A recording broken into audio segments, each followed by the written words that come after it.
Irmãos, hoje no capítulo 32 nós vamos estudar o Cântico de Moisés. Olha só, Moisés no final do período, né, que ele ficou nesses últimos 40 anos, algumas coisas que ele fez antes de morrer foi dar alguns conselhos, como a gente viu, né? O livro de Deuteronômio praticamente é uma lembrança, é uma relembrança do que aconteceu e dos ensinos também, mas no finalzinho você vê que ele chama o povo, ele chama o Josué, né? E ele alerta não somente o povo, mas também a Josué.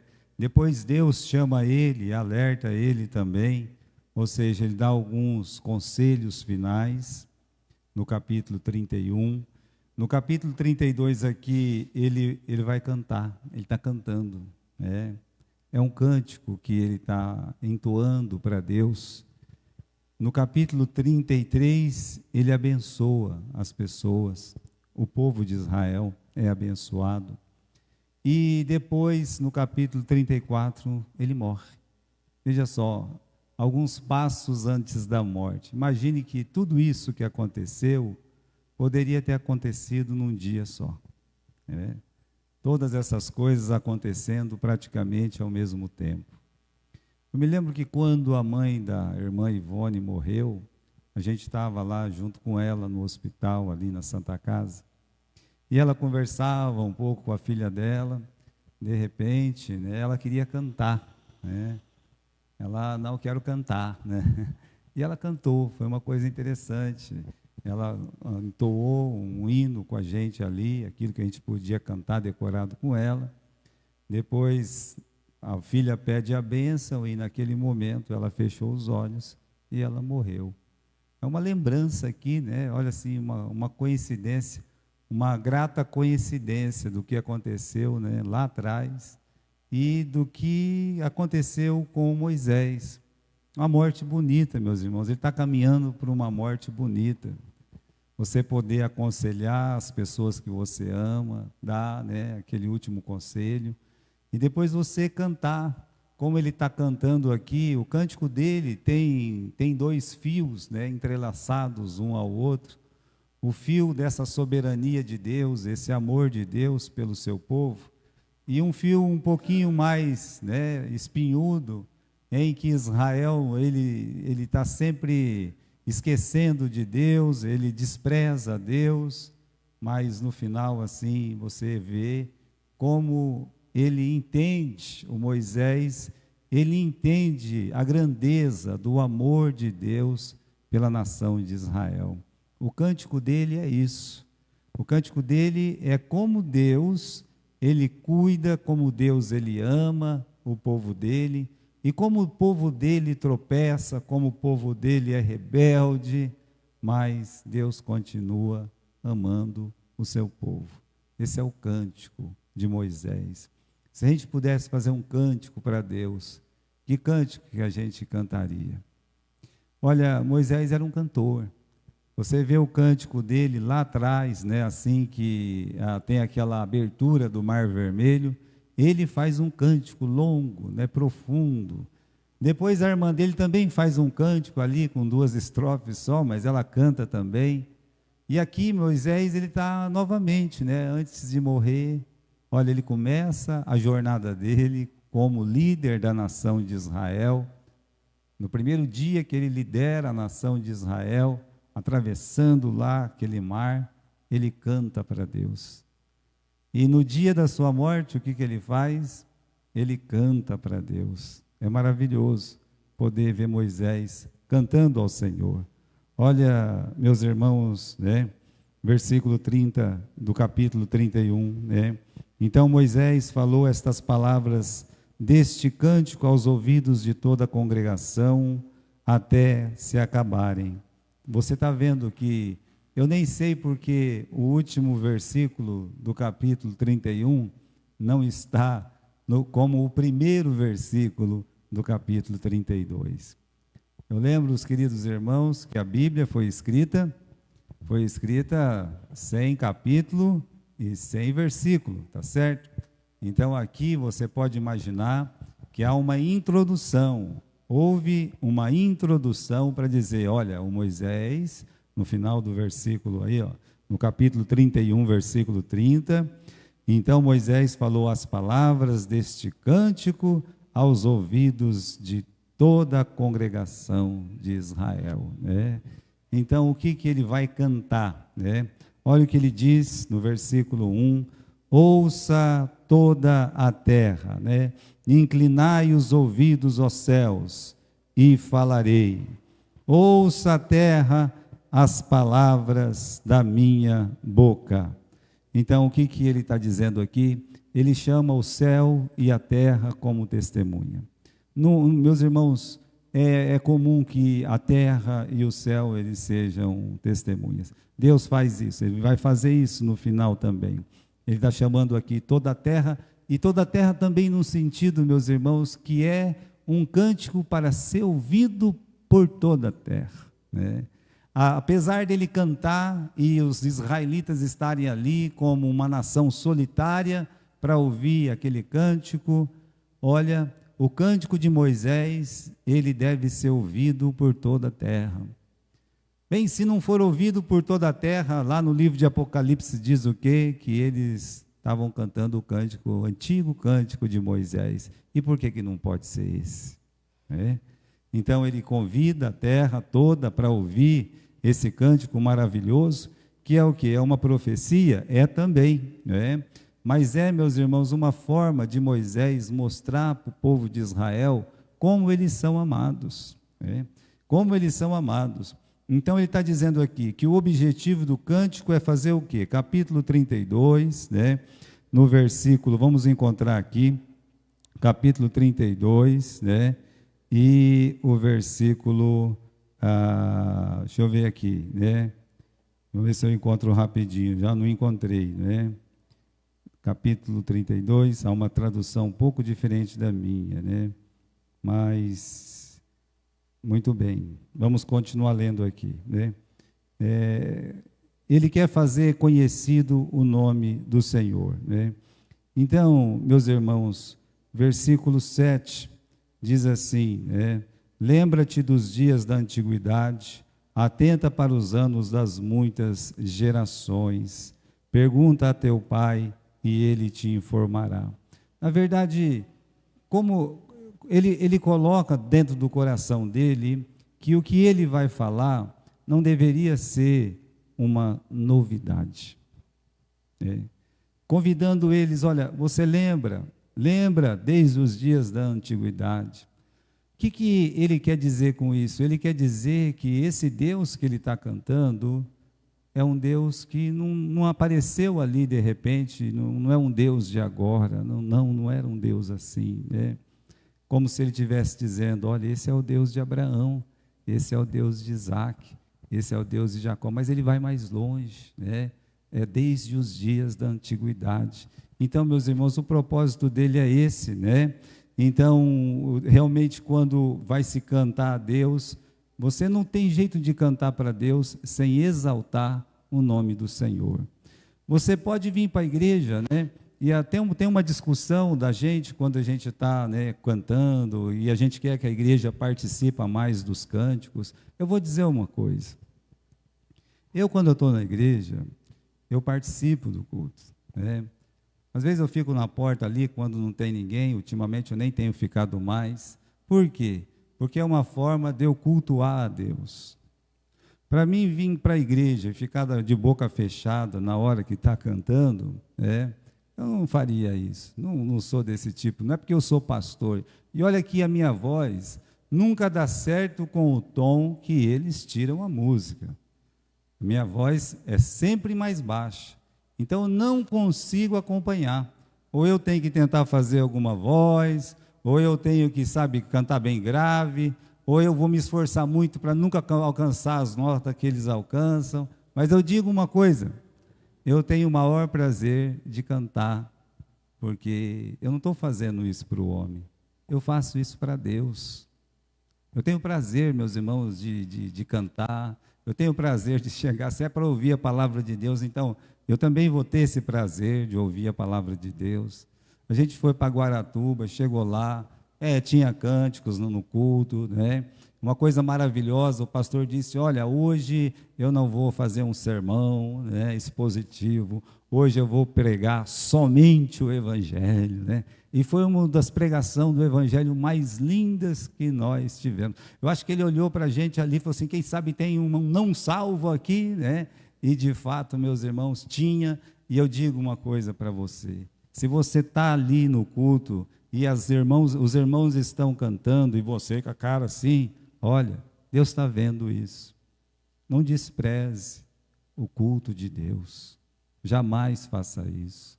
Não despreze, né? Então, o objetivo dele aqui é fazer conhecido o nome do Senhor, e ele exalta toda a perfeição de Deus, né? Versículo 3 ele fala, eu vou anunciar o nome do Senhor. Eu vou anunciar, vou apregoar esse nome, né? Eu vou engrandecer o nosso Deus, mas ele vai fazer como isso? Agora ele está fazendo isso cantando. É exatamente isso. Como é que eu vou engrandecer? Agora, nesse momento, ele está, meus irmãos, sabendo que vai morrer, ele não quer morrer, agora isso é importante dizer, né? Ele vai morrer, ele sabe que ele vai morrer, Deus disse que ele vai morrer, ele não quer morrer, tá? Mas ele está alegre para cantar para Deus. Mesmo sabendo que Deus não ouviu a oração dele. Não, Senhor, deixa eu entrar. Não, você não vai entrar. Ele podia emburrar. Sabe quando você fala não para uma pessoa, você quer conhecer uma pessoa, você fala não para ela, né? E aí o que vai acontecer, né? Você vai conhecer a verdade sobre aquela pessoa. Aí de repente, se às vezes o pastor tem que falar não, ou fala alguma coisa, a pessoa vai ficar emburrada o tempo todo, né? Olha, cuidado, né?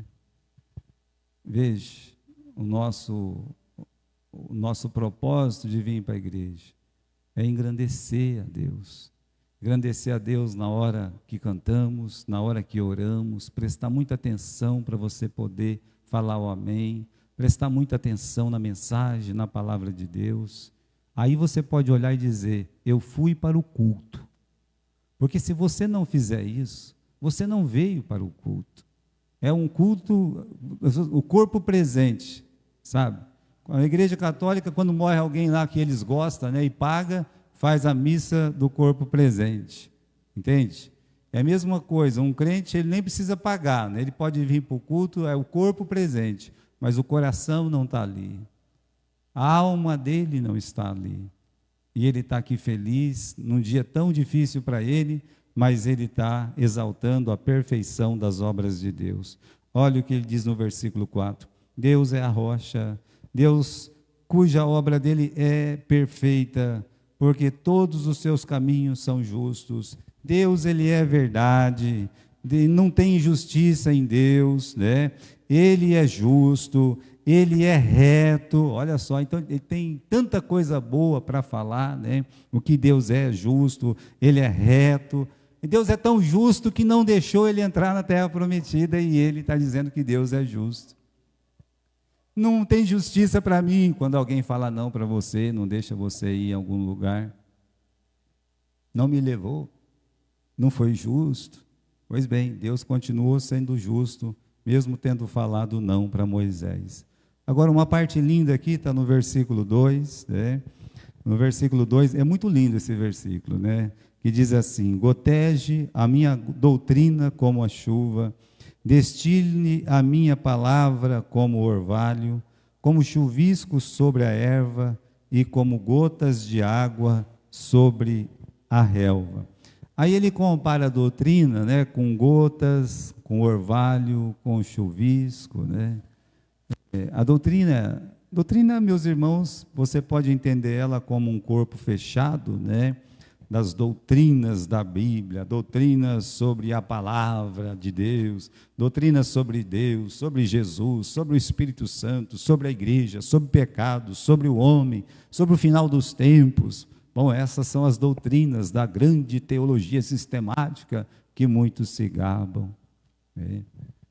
Não é exatamente essas doutrinas que ele está mencionando, ainda que elas podem ser incluídas, por que não? É. Mas aqui, meus irmãos, ele está dizendo, gotege a minha doutrina, né? Seja como o chuvisco, como a chuva na relva, como o orvalho no campo. Olha a comparação que ele faz, não somente, meus irmãos, da candura dessa doutrina, mas da forma leve, da forma tão gentil, que a doutrina tem que penetrar dentro dos nossos corações. Veja que ele fala, goteja a minha doutrina. Se ele falasse assim, né, que a doutrina venha como uma enchente, né, que caia um dilúvio de doutrina aí na cabeça de vocês. Agora, nesse tempo, é muito comum a gente falar de cabeça d'água, né, ou tromba d'água. Vira e mexe, tem aí uma família que vai embora pela metade. Por quê? Estão brincando em algum lugar aí, com aquela água tão doce, tão gentil, de repente, vem uma tromba d'água e leva metade da família, que fica aquela marca para sempre. Olha, Deus não comparou a forma da Bíblia entrar no nosso coração como aí, meus irmãos, uma enchente, uma torrente de água. Deus não comparou. Deus sabe que a nossa estrutura é pó. Deus sabe do que nós somos feitos. E Ele sabe que nós precisamos muito, muito receber a palavra. E nós precisamos não somente receber, mas digerir a palavra. E essa palavra entrar profundamente no nosso coração. Mas não é de uma hora para outra que essas coisas acontecem. Eu sei, algumas pessoas pensam, eu vou fazer o seminário e vou saber tudo da palavra de Deus. É mais fácil ele sair desacreditado da palavra de Deus fazendo o seminário hoje. Alguns seminários, a única coisa que eles podem formar são pessoas que não querem mais trabalhar, sabe? É a única coisa que eles conseguem formar. Mas leva a pessoa a duvidar que Jesus Cristo foi concebido do Espírito Santo. Essas discussões sempre aparecem. Por quê? Porque eles estão estudando os homens, sabe? Não estão estudando a palavra de Deus. Quando nós estudamos os homens, olha, você tem 66 livros da Bíblia. E já é bastante, né? Eu confesso, já é bastante. São 66. Se você tirar um, você está roubando a Deus. Se você acrescentar uma vírgula que seja um iota e um tio, você está achando que é Deus. Então, com 66 livros, como eu, como pastor, vou me preocupar em ficar discutindo doutrina dos homens, o que eles escreveram por aí, o que não está na palavra de Deus, essas confusões todas. Eu dei aula há 5 anos num seminário para não querer mais dar aula em outro seminário. Prefiro dar aqui no meu seminário mesmo, quando a gente reabrir esse ano. Por quê? Porque você ensina uma coisa numa aula, e aí o aluno sai da sua aula, vai aprender completamente diferente na outra. Como é que pode? Então você está perdendo o seu tempo. Olha, a comparação que ele faz, né? É dito que Deus implanta como gotas. Olha, que as doutrinas venham como gotas, né? Orvalho, como um chuvisco. É a comparação que ele está fazendo aí. Um chuvisco, sabe? O chuvisco alegra todo mundo. Vamos falar a verdade. Você está andando assim, cai aquele chuvisquinho assim, você fica feliz. Cai uma chuva muito pesada, você já começa a assustar. Mas não somente isso, fala que brota como orvalho, né? Olha, meus irmãos, a gente nem sabe direito, né? A gente não consegue enxergar a água ali brotando do orvalho. Quando você levanta de manhã, já está tudo molhado lá. Você às vezes fica perguntando, não, mas foi um dia tão quente, e aí você chega de manhã, você olha assim, o que aconteceu? Que a relva está molhadinha, né? É uma forma de Deus mostrar como é que a Bíblia trabalha em nós, na nossa vida. Às vezes uma pessoa fica doente lá, sabe, o médico podia chegar e dizer assim, ó, bebe esse litro de soro aqui. né? Não podia fazer uma coisa dessa? Abre a boca aí, né? Muito melhor para mim, porque eu morro de medo de injeção, né? Então, se eles falassem assim, abre o bocão, eu abria. Se eu tivesse 2 bocas, eu abria, né? Abre só a minha. Agora você vai tomar 1 litro, 2, 3 litros de soro, né? Vai adiantar? Não vai adiantar. Então, eles descobriram que faz muito melhor, tic, e você fica com aquela gotinha torcendo que acaba aquilo, que não acaba nunca, né? Tim. Ainda mais se você quiser ir embora, aí que não acaba mesmo. Veja, queridos irmãos, os homens aprenderam com Deus o que faz bem. A palavra de Deus, olha, uma pessoa que vem na escola dominical, uma pessoa que vem escutar a mensagem toda quarta-feira, uma pessoa que estuda a Bíblia em casa, ali, diariamente, é uma gotinha que está entrando, gotinha da verdade, gotinha da pureza, gotinha da bênção, sabe, gotinha das promessas. Pegue esses 66 livros e estude, faça isso para a sua vida espiritual, né? E aí, meus irmãos, o efeito é poderoso, faz crescer, faz frutificar, né? E quem é que emprega essa linguagem gentil, né? Olha, quem é que está falando que a Bíblia tem que entrar no coração como se fosse gotinhas de água? Moisés? Agora eu pergunto para os irmãos, como é que o Moisés recebeu a palavra de Deus? Como é que ele recebeu? Entre trovões, entre relâmpagos, vendavais, não foi assim lá no monte? Ele podia fazer a mesma coisa ao entregar para o homem. Olha só, poderia ele fazer isso, né? Mas não. Aqui ele está dizendo, gotege a minha doutrina. Que venha como chuvisco, que surja como o orvalho. É isso que ele está falando. Aí você compara os discípulos de Moisés hoje, e você compara quem realmente ensinou, como está escrito aqui em 32, versículo 2. Você olha lá no Novo Testamento, os fariseus com tanta coisa, querendo colocar tanta bobagem na cabeça das pessoas. Mandamentos que não estão na palavra de Deus, sabe? Coisas que são coisas do homem mesmo, não faz isso, não faz aquilo, aquele outro, quanto passo tem que andar, né? Até onde você pode ir, o que você tem que fazer, o que você tem que comer, aquela coisa toda, né? Veja, um abuso.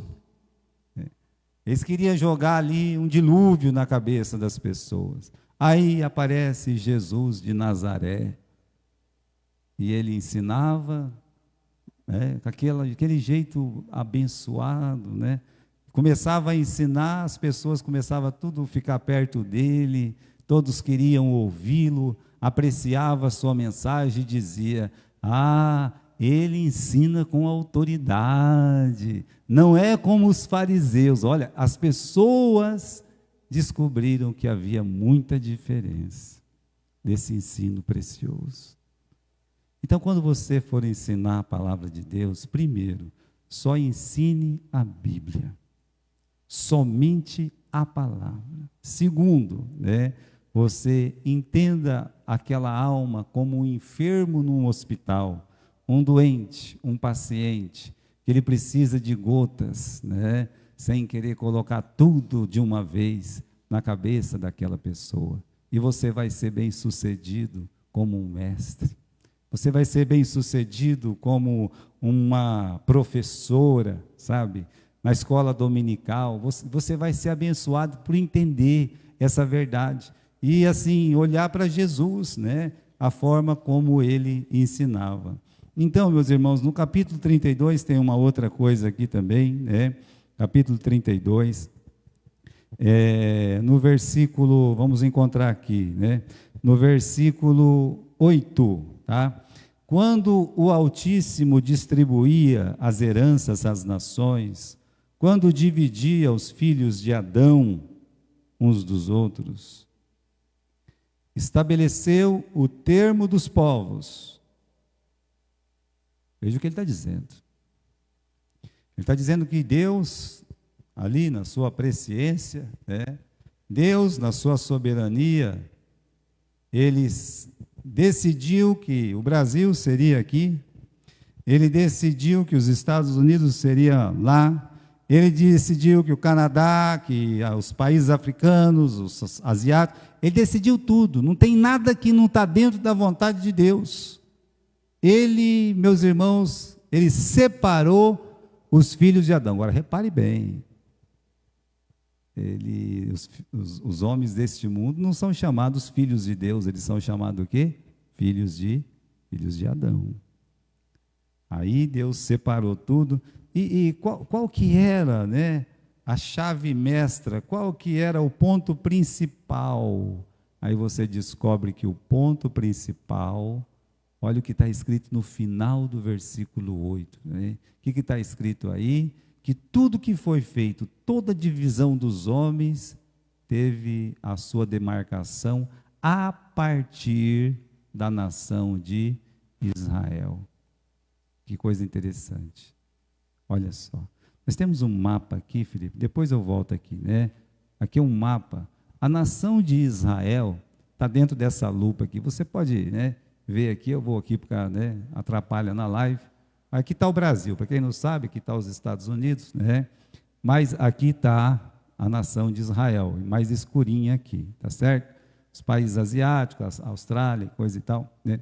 Uma coisa interessante é que Israel, ele é o eixo de tudo, tanto para cima, quanto para baixo, quanto para os lados. É o eixo de tudo. Para vocês terem uma ideia da grandeza de Israel como uma nação no meio das outras nações, é que todas as nações, praticamente, que eles escrevem, se for do lado direito, eles escrevem da direita para a esquerda. Sabe? Os orientais todos, os asiáticos todos, o caderno deles começa de assim. Desse lado para cá, começa da esquerda para a direita. Que coisa impressionante, né? E ninguém combinou isso, sabia disso? Que ninguém combinou. Por que ninguém combinou? Porque eles não têm que combinar, porque é Deus decidindo. Volte lá, Felipe, na primeira aqui, né? Porque a gente tem que responder, né? Tudo gira em torno de Israel, e depois de Israel, meus irmãos, gira em torno da igreja, do povo de Deus. Tudo gira em torno do povo de Deus. Se a Babilônia hoje é conhecida e é importante, se a Síria é conhecida e é importante, se o Egito é conhecido e é importante, a Pérsia, é porque foram mencionados, de alguma forma, relacionados com a nação de Israel. Senão, seria absolutamente irrelevante. Tudo que está ligado à nação de Israel, Israel saiu da terra, então a coisa parou, né? Mas você vê que agora tudo volta a girar em torno de Israel. Você quer ser abençoado? Abençoarei os que te abençoarem. Você quer ser amaldiçoado? Amaldiçoarei os que te amaldiçoarem. Então, queridos irmãos, por quê? Por que Israel é tão importante se ele é tão pequeno? O nosso menor estado aí da nossa confederação, né, da nossa federação, é o quê? É o estado de Sergipe, é pequenininho mesmo, coitado, né, do estado de Sergipe, é o mais pequenininho entre nós. E aí tem, é claro, né, tem o Distrito Federal, mas você tem que pensar ali que aquilo é um estado, né, então é o mais pequenininho, e é do tamanho de Israel, ou seja, o nosso menor estado já é do tamanho de Israel. Então, por tamanho, coitado de Israel, não é nada, né? Por isso que jamais você deve avaliar alguma coisa pelo tamanho, tá? Uma vez tinha um irmão, esse é um caso lá de Ubirajara, aqueles casos de Ubirajara, né? Estava reclamando com o irmão Félix, não tem muita gente aqui, coisa e tal, não estou vendo poucas pessoas, né? Aí disse que o irmão Félix, se você quiser ver muita gente, correr atrás de muita gente, quando passar a procissão, você entra atrás e vai embora, né? Ele disse isso aí. Aí a pessoa achou ruim, né? Mas olha aqui, né? Jamais devemos avaliar as coisas pelo seu tamanho ou grandeza, mas pelo que essas coisas valem para Deus, o valor dela para Deus. Israel, aos olhos do mundo, não era nada, né? Mas Deus escolheu e Deus o ama. Que diz o versículo 10 aqui? Olha lá. Diz assim, versículo 9: porque a porção do Senhor é o seu povo, Jacó, é a parte da sua herança. Achou-a numa terra deserta, num ermo solitário, cheio de uivos, cercou-o, instruiu-o e guardou-o como a menina do seu olho. A menina do olho é essa bolinha preta que você tem aí no seu olho. Qualquer coisa que passa, um mosquito que passar aí, você vai fechar, você vai ver, você fecha. Você está sempre guardando. Então Deus, Ele guarda o povo dele como a menina dos seus olhos. Mais preciosa, a pupila, né? É chamado de pupila. Por isso que numa escola tem as pupilas, os pupilos, né? Porque são os mais queridos do professor. Assim, Israel, então, é a pupila de Deus, né? As razões estão no coração de Deus. Tem um versículo aí, pode passar esse versículo, né? Quando fala lá no começo da oratória dele, ele fala, olha, Deus não tomou prazer em vós, nem vos escolheu para que fosseis mais numerosos do que todos os outros povos, pois eres menos em número do que qualquer povo, mas porque o Senhor os amou, né? Não é porque era grande, não é porque tinha mais gente, tinha mais território. Não, o motivo estava onde? No coração de Deus. Deus vos escolheu porque vos amou, há um amor, e porque quis guardar o juramento que fizeram a vossos pais, foi que vos tirou com mão forte, vos resgatou da casa da servidão, da mão de Faraó, o rei do Egito. Então, meus irmãos, é porque que Israel, ele é tão importante. É porque Deus ama a nação de Israel. A mesma coisa para a igreja. Por que que a igreja é tão importante? Porque Jesus, ele ama a sua igreja. A igreja é a menina dos olhos do nosso Senhor Jesus Cristo. Então, irmãos, esse amor profundo, né, é grande. Agora, o que que Israel fez, né, quando, diante de tanta coisa que Deus abençoou eles, tanto, né? Olha lá, né, o que que Israel fez quando cresceu. Versículo 15, né? Deus abençoou muito, e diz assim, e engordando-se Jerusalém, deu coices. Engordaste-te, engrossaste-te, e de gordura te cobriste. E deixou a Deus que o fez, e desprezou a rocha da sua salvação. Irmãos, Israel tão abençoado por Deus. Está falando daquele tempo em que Israel passou pelo tempo dos juízes, passou pelo tempo dos reis. E nesse tempo dos juízes, e principalmente depois do terceiro reinado de Salomão para frente, você vê uma nação se apostatando cada vez mais longe, muito longe da palavra de Deus. Lembra do domingo que nós falamos que a gente deve estar no Senhor Jesus, estar na palavra e no amor? Então, Israel é a mesma coisa. Eles deveriam estar com o coração em Deus, estar com a mente e o coração na palavra e no amor. Mas eles também, meus irmãos, eles se desligaram. O que está dizendo aqui? Que ele deu coice, né? Aqui, né? O que Israel fez quando cresceu? Olha lá, né? Tem ditado aqui, marcar não faz bom marinheiro, né? É através de grandes lutas que se formam bons soldados. Mas Deus abençoou tanto a nação de Israel, que todo aquele amor e toda aquela misericórdia acabou sendo para eles um motivo deles se esquecer de Deus. Isso acontece? Acontece. Às vezes a pessoa aproveita da misericórdia de Deus. Aproveita da paciência de Deus. E eles falam assim, eu vou fazer, não está acontecendo nada, eu vou falar e tal. Muito bom. É a pior coisa que pode acontecer na vida de uma pessoa, é não acontecer nada. Por quê? Porque Deus está com o rosto escondido. Deus esconde o rosto. Olha só, eles receberam bênçãos, ele engordou, tornou-se ilustre. Veja só, Israel cresceu, uma nação poderosa, um trono de ouro. O que eles fizeram? Deu coices. Deu coices. Não soube aproveitar os privilégios. Nós devemos ter isso como lição. Deus, Ele nos concede misericórdia, a paciência dele é grande, mas isso deve ser para a gente poder nos retratar sempre com Deus. Não uma oportunidade para dizer Deus não está vendo, não, Deus está vendo. Ele pode até não ter falado nada, ele pode até não fazer nada, para a nossa própria destruição. Então, irmãos, quando Deus nos dá bênçãos materiais, o que nós fazemos?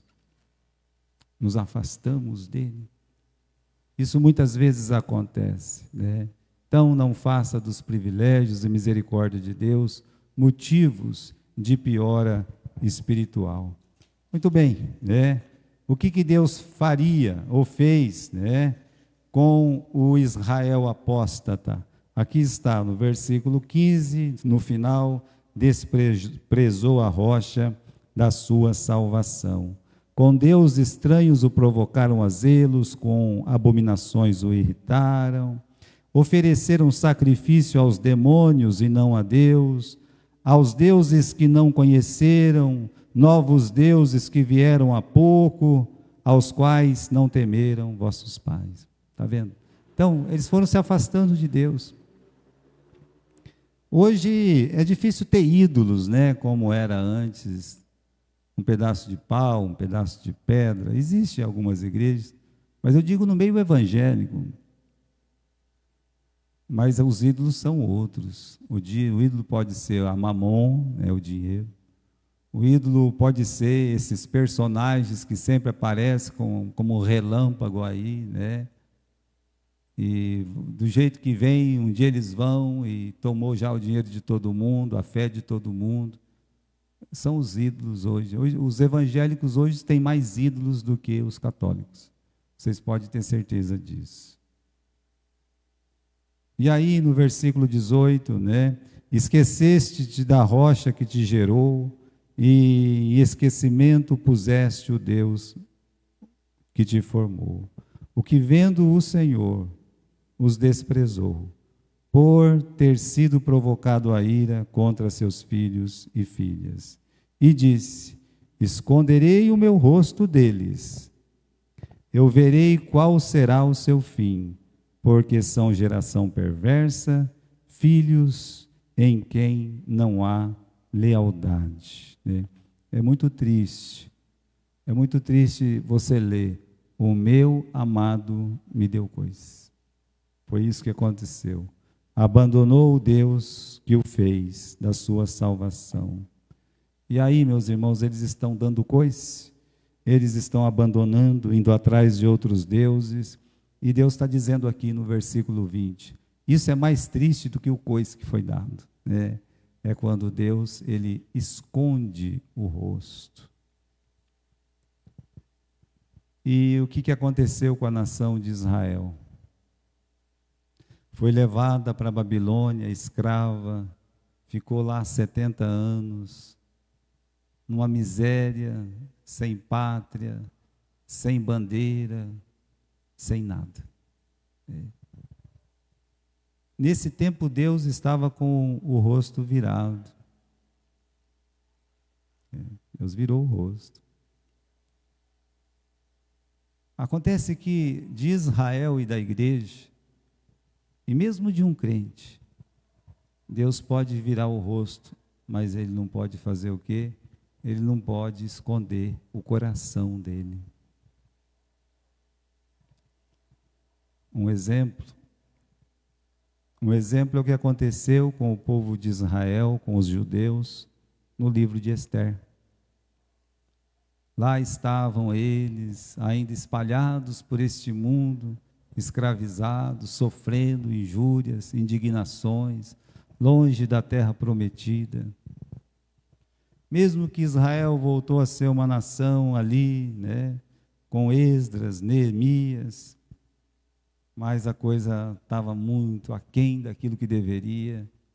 E aí então você vê, o livro de Ester é o único livro da Bíblia, né, que não tem o nome de quem? Não tem o nome de Deus. Deus não está lá, parece. Deus não está aqui, né? Não, é que Deus está escondendo o quê? O seu rosto. Mas na hora que o seu povo é oprimido, a hora que alguém diz, eu vou acabar com esse povo, eu vou destruir completamente esse povo, ali, parece que ele não está ali, parece que não tem ninguém para proteger eles, né? O rosto está escondido, não o coração. E é por isso que ele vai mexendo os pauzinhos muito antes de Satanás atacar. Ele faz nascer uma Ester, ele coloca ela na casa do Mardoqueu, o Mardoqueu coloca ela lá, né? Praticamente ela é escolhida para a rainha, e depois é essa rainha com o seu apelo que livra Israel do extermínio, mostrando que Deus esconde o rosto e muitas coisas ruins acontecem quando Ele esconde o rosto. Mas Ele nunca pode, meus irmãos, mudar o seu coração. De tanto que Ele ama a nação de Israel, de tanto que Cristo ama a sua igreja. Então o coração dele está lá.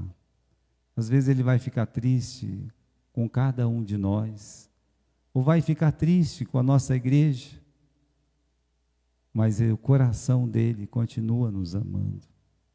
Por isso a gente tem uma palavra que é arrependimento, que é o desejo que nós temos de buscar cada vez mais o Senhor. Bom, nós vamos ficar por aqui hoje. Semana que vem a gente termina o livro de... Não, vai mais 2 ainda, né? 2 capítulos para terminar o livro de Deuteronômio.